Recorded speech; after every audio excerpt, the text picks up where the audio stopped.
La ilaha illa anta, tidak ada Tuhan selain engkau.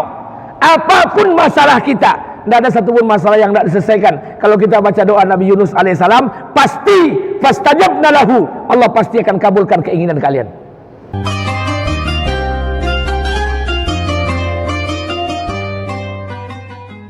Bismillahirrahmanirrahim. Assalamualaikum warahmatullahi wabarakatuh.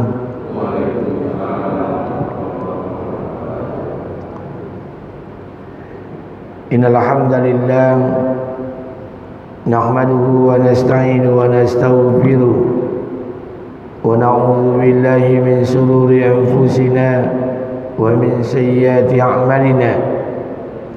Asyhadu an la ilaha illallah wa asyhadu anna Muhammadan 'abduhu wa rasuluh.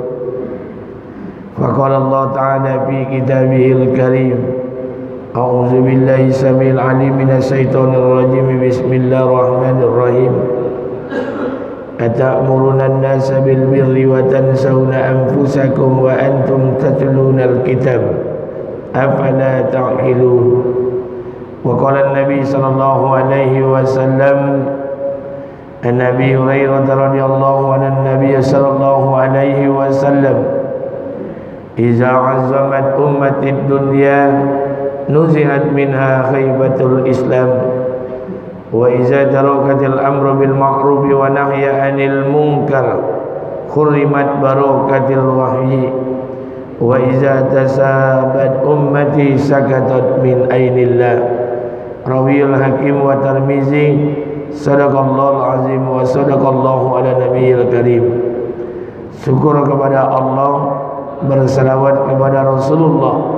Mudah-mudahan pada subuh hari ini Allah senantiasa beri rahmat dan keberkahan buat kita bersama. Amin. Salawat beriring salam tidak lupa pula kita sampaikan pada junjungan alam Nabi besar Muhammad sallallahu alaihi wasallam. Allahumma salli ala sayyidina wa nabiyyina wa habibina wa sabiina wa zuhrina wa maulana Muhammad wa ala ali Muhammad. Bapak Ibu yang dimuliakan Allah Subhanahu wa taala, kita akan lanjutkan kajian kita Qasasul Anbiya, kisah para nabi dan kisah para rasul dalam Al-Quran.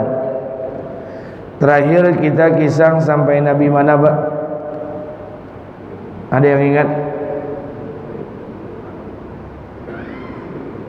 Ada yang ingat kita sampai kisah nabi mana? Supaya jangan berulang-ulang.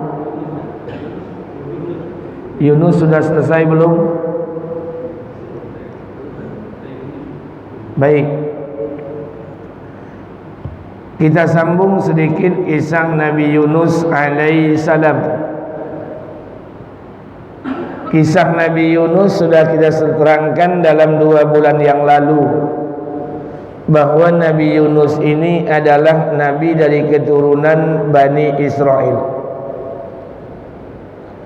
Yunus alaihi salam adalah nabi yang sama-sama sudah kita ketahui diberikan gelar oleh Allah Subhanahu wa taala, sehingga gelar itu disebut oleh Allah dalam Quran surat Al-Anbiya. Apa gelarnya? Satu, yang pertama gelarnya Wazannuni, Zunnun. Bahkan Allah Subhanahu wa taala menceritakan kisah Nabi Yunus ini dan menyebut nama Yunus ini 4 kali dalam Al-Quran. Nabi Yunus alaihissalam pada pembahasan sebelumnya meninggalkan kaumnya karena berdakwah kepada kaumnya dan dakwahnya tidak diterima. Allah ceritakan dalam Quran, wazannuni izzahaba mughadiba, ketika Yunus meninggalkan kaumnya dalam keadaan marah dan dia menyangka bahwa Allah tidak akan menyempitkan hidupnya. Kemudian dalam kegelapan kesusahan itu Nabi Yunus alaihissalam ditelan oleh ikan yang sangat besar.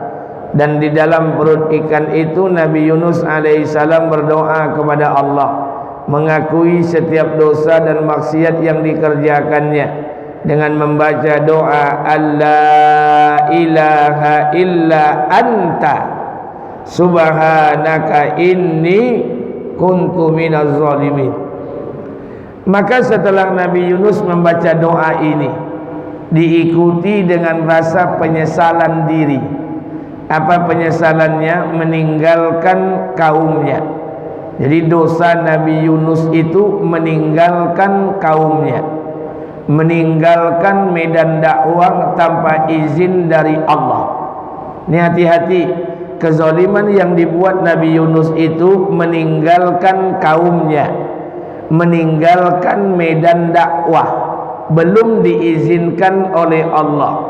Sudah saya sampaikan dahulu, dulu ketika zaman Nabi Lut alaihissalam, Allah mengizinkan, memerintahkan kepada Lut untuk meninggalkan perkampungan Sodom. Kata Allah, wahai Lut, menjelang fajar besok engkau tinggalkan Sodom ini, ajak istrimu, ajak anakmu. Maka berangkatlah Nabi Lut bersama anak dan istrinya sebelum fajar. Ketika Lut bersama anak istrinya berjalan, apa kata Allah? Wahai Lut, kamu jangan menengok ke belakang, jalan terus saja, aku akan hancurkan kampung Sodom ini. Nabi Lut berjalan terus, anak dan istrinya melihat ke belakang, anak dan istri ini pun dihancurkan oleh Allah. Lut meninggalkan kaumnya atas perintah Allah. Tapi Yunus alaihissalam belum ada perintah dari Allah, belum ada izin dari Allah. Tapi Nabi Yunus alaihissalam meninggalkan kampungnya. Yang paling penting meninggalkan medan dakwah. Dan ini pelajaran buat kita bersama. Kita jangan sekali-kali meninggalkan medan dakwah ini, Pak.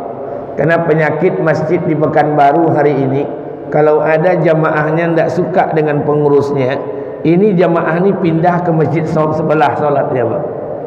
Jadi kalau ada yang model itu tuh hati-hati, nanti dimakan oleh ikan paus. Kalau marah dengan pengurus, marah saja, Pak. Tapi jangan korbankan masjid kita. Tidak suka dengan pengurus sembahyang di masjid sebelah. Padahal masjid siko jaraknya 30 meter, masjid sebelah jaraknya 3 kilo. Tidak lama tuh, Pak, paling-paling 2 bulan saja. Oleh karena itu jangan tinggalkan medan dakwah, apapun yang terjadi. Maka dalam keadaan zulumat, zalama yazlimu zulman, kegelapan demi kegelapan, kesesakan demi kesesakan, kesusahan demi kesusahan yang dialami oleh Nabi Yunus alaihissalam, kemudian ditelan oleh ikan yang sangat besar.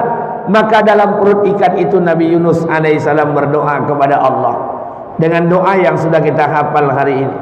Doa itu sudah kita pahami sampai hari ini, dan doa itu dibaca oleh Yunus alaihissalam, Allah ilaha illa anta subhanaka inni kuntu minaz zalimin. Maka setelah doa itu dibaca oleh Yunus alaihissalam, apa kata Allah subhanahu wa ta'ala?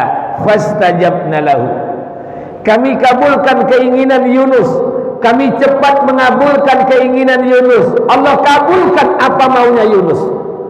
Wa najjainahu minal gham, kami selamatkan Yunus dari kedukaan. Maaf Bapak Ibu yang dimuliakan Allah subhanahu wa ta'ala, ini saya ingin sampaikan buat kita bersama. Kenapa kisah Yunus ini diceritakan Allah dalam Al-Quran? Di ujung ayat itu Allah katakan, wa kadzalika nunjil mu'minin. Begitulah perumpamaan orang-orang beriman itu kami selamatkan, kata Allah. Kata ulama, apa maksudnya? Kalau orang-orang beriman hari ini menghadapi setiap masalah, masalah itu tidak mesti masuk ke mulut ikan paus, tapi masalah itu menyesakkan dada, masalah itu menyakitkan kepala, masalah itu membuat kita gelisah. Kalau kalian baca doa yang disampaikan Nabi Yunus alaihissalam dengan sikap lahir dan batin yang dirasakan Nabi Yunus, maka apa yang Allah berikan kepada Yunus akan diberikan Allah kepada kita. Maka baca doa Nabi Yunus itu sesuai sikap lahir dan batinnya Nabi Yunus alaihissalam. dalam keadaan gelisah, dalam keadaan mencekam, dalam keadaan susah, dalam keadaan gundah gulana, dalam keadaan masalah yang sangat besar, kalian baca doa ini, Masya Allah. Maka kata ulama, baca doa zikir yang disampaikan Nabi Yunus alaihissalam. Kenapa kita tidak baca doa Nabi Adam alaihissalam? Rabbana zalamna anfusana wa illam taghfir lana wa tarhamna lanakunanna minal khasirin. Kenapa kita tidak baca doa Nabi Adam? Bahkan doa Nabi Adam itu hanya sekali saja kita baca. Ketika kita berdoa kita baca. Tapi kenapa mayoritas orang menggunakan doa Nabi Yunus alaihissalam? Karena kalau doa Nabi Adam itu hanya doa pengampunan saja. Tapi kalau doa Nabi Yunus ada beberapa 3 elemen di dalam. Kata ulama, maaf, doa Nabi Yunus itu ada 3 komponen yang ada di dalamnya. Apa 3 komponen dalamnya? Yang pertama, la ilaha illa anta, kalimat tauhid. Tidak ada Tuhan selain Engkau, tidak ada tempat kami bergantung kecuali Engkau, tidak ada tempat meminta kami kecuali Engkau, tidak ada tempat kami mengadukan urusan kecuali kami hanya kepada Engkau. La ilaha illa anta, kalimat tauhid. Yang kedua, subhanaka, kalimat pensucian. Tidak ada satu pun yang bisa menyetarakan Engkau. Tidak ada satu pun yang bisa memberikan jalan keluar kecuali Engkau. Ya Allah, Engkau memiliki jalan keluar melebihi batas pemikiran kami. Engkau memiliki jalan keluar setiap masalah kami di luar logika kami.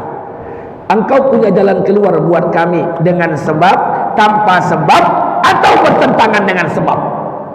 Allah itu kudratullah, sekehendaknya.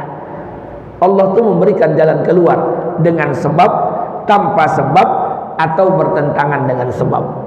Dengan sebab, bapak lapar, dikasih Allah makan. Dengan sebab makan, hilang lapar. Tanpa sebab, kita lapar, tapi Allah tak kasih makanan. Allah tetapkan perut kita ini terasa kenyang. Ashabul Kahfi 309 tahun tertidur dalam keadaan kenyang, tak sedikit pun mereka merasa kelaparan. Ada Allah berikan pertolongan, bertentangan dengan sebab.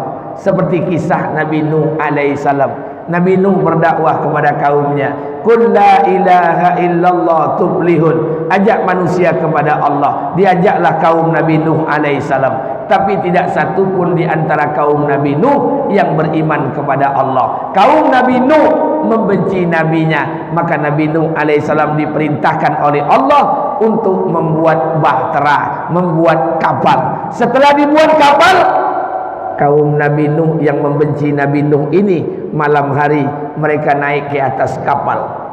Apa yang dikerjakannya? Mereka buang kotoran BAB taciri di kapal Nabi Nuh alaihissalam. Dia buang kotoran itu ke kapal Nabi Nuh alaihissalam, saking bencinya dengan Nuh. Apa yang terjadi?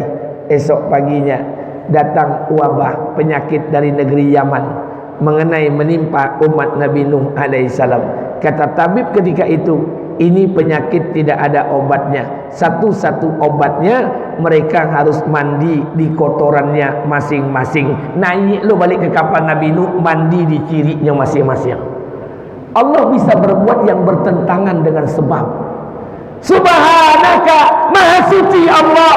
Jalan keluar Allah itu melebihi batas otak manusia. Inni kuntu minaz zalimin. Akui dosa kita, maksiat yang kita kerjakan, dosa yang kita lakukan. Kalau kita baca doa Nabi Yunus alaihissalam seperti sikap batin yang dirasakan Yunus alaihissalam, fastajabna lahu, maka kami akan kabulkan keinginan mereka, kami akan rahmati mereka, kami akan kabulkan keinginan mereka. Fastajabna lahu wa najjainahu minal gham, kami selamatkan Yunus dalam kedukaan, kami selamatkan Yunus dalam kesusahan, kami selamatkan Yunus dalam kegelisahan karena doa yang dibaca oleh Yunus alaihissalam. Ini pelajaran besar buat kita untuk belajar. Malam hari bangun, bapak malam hari bangun, solat tahajud 2 rakaat. Habis tahajud 2 rakaat baca doa. Doa yang disampaikan doa Nabi Yunus alaihissalam. Hari ini kita baca juga, boleh menggunakan Rabbana la ilaha illa anta, boleh menggunakan Allahumma la ilaha illa anta, boleh. Tapi selama ini kita baca doa juga, tapi doanya tidak dimasukkan dalam hati. La ilaha illa anta subhanaka inni kuntu minaz zalimin, biasa saja. Sebutkan doanya di mulut, tancapkan hatinya di hati. La ilaha illa anta, tidak ada Tuhan selain engkau. Apapun masalah kita, tidak ada satupun masalah yang tidak diselesaikan. Kalau kita baca doa Nabi Yunus alaihissalam, pasti fastajabna lahu, Allah pasti akan kabulkan keinginan kalian. Maka mulai malam nanti kita belajar. Setiap masalah yang kita hadapi, baca doa Nabi Yunus alaihissalam, habis solat tahajud doa, kemudian menangis kepada Allah, mengadu dan menangis kepada Allah Subhanahu wa taala. Tapi jangan lupa baca doa yang dibacakan oleh Nabi Yunus alaihissalam. Itu maksud Allah menceritakan kisah ini dalam Quran, agar kita ini mengambil ibrah, mengambil pelajaran. Tapi terkadang, ini maaf Bapak Ibu yang dimuliakan Allah Subhanahu wa taala, berulang kali saya ingin sampaikan pada kita bersama, terkadang keyakinan kita ini memang kurang. Kita mengakui beriman kepada Allah, tapi kadang-kadang keyakinan kita kepada Allah ini sangat kurang. Makanya Allah ceritakan kisah Nabi itu dalam Quran, kisah orang-orang soleh dalam Quran. Tujuannya apa sebetulnya? Tujuannya Allah ingin memberikan pelajaran. Hai orang-orang beriman, begitulah kalau kami ingin menyelamatkan orang yang beriman. Kalau kalian ingin diselamatkan, ikuti aturan main sebagaimana orang-orang dahulu yang diselamatkan oleh Allah. Ada SOP-nya, ada protapnya, ada aturannya. Sebagaimana orang dahulu yang diselamatkan, maka ikuti aturan mainnya. Maka Allah akan memberikan juga keselamatan. Makanya oleh karena itu hadirin yang dimuliakan Allah Subhanahu wa taala, sampai dengan Nabi Yunus diselamatkan oleh Allah. Berapa jumlah kaum Nabi Yunus? Allah katakan mi'ati alfi, 100.000, au yazidun, atau lebih. 100.000 yang awalnya tidak beriman, kemudian setelah itu beriman kepada Allah Subhanahu wa taala. Baik, saya pikir cukup kisah Nabi Yunus alaihissalam. Lebih dan kurang saya mohon maaf. Kalau ada yang benar semata dari Allah Subhanahu wa taala, kalau ada yang salah semata dari kebodohan saya. Subhanakallah wa bihamdika, asyhadu an la ilaha illa anta, astaghfiruka wa atubu ilaik. Assalamualaikum warahmatullahi wabarakatuh.